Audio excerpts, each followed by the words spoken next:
আল্লাহ নবী সাল্লাল্লাহু আলাইহি ওয়াসাল্লাম গভীর রজনীতে তার চাচাতো বোন উম্মে হানির ঘরে নিজ কক্ষে শায়িত রয়েছেন, ঘুমায়াছিলেন। গভীর রজনীতে দুইজন ফেরেশতা হযরতে জিবরাইল হযরতে মিকাইল আলাইহিস সালাতু ওয়াস সালাম গভীর রজনীতে আয়েশা বলতেছেন, আসসালামু আলাইকুম ইয়া রাসূলুল্লাহ, আপনি তাড়াতাড়ি ঘুম থেকে ওঠেন। রাসূলুল্লাহ সাল্লাল্লাহু আলাইহি ওয়াসাল্লামকে সঙ্গে নিয়ে তারা সরাসরি মক্কা শরীফে চলে যান। সুবহানাল্লাহ। আল্লাহ নবীকে মক্কা শরীফে নিয়ে যান। মক্কা শরীফে নিয়ে রাসূলকে যেই ঝমঝমের কূপ দেখতেছেন, রাসূলকে ঝমঝমের কূপের কাছে নিয়ে যান।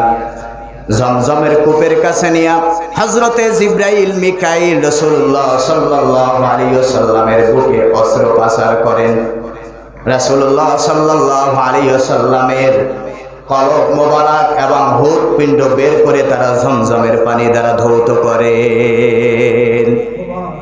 এরপরে জান্নাত থেকে একটা স্বর্ণের পেয়ালা আনা হলো, যেটার ভিতরে ছিল তাওহীদ এবং ঈমান।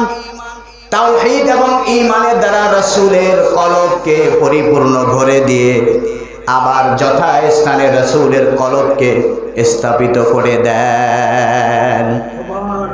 রাসূলের কলবকে আবার যথাযথ স্থানে তাওহীদ এবং কালেমা দ্বারা ভরপুর করে কলবটাকে আবার রাসূলের যথাস্থানে বসিয়ে দেন। এরপরে রাসূলুল্লাহ সাল্লাল্লাহু আলাইহি ওয়াসাল্লাম দুই কাঁধে খতমে নবুয়তের মোহর লাগান। কিসের মোহর?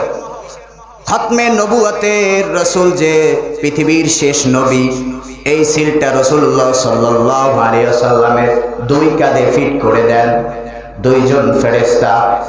অতঃপর রাসূলুল্লাহ সাল্লাল্লাহু আলাইহি ওয়াসাল্লামের জন্য বোরাক প্রস্তুত করা হলো, কারণ এখন তিনি যাবেন কোথায়?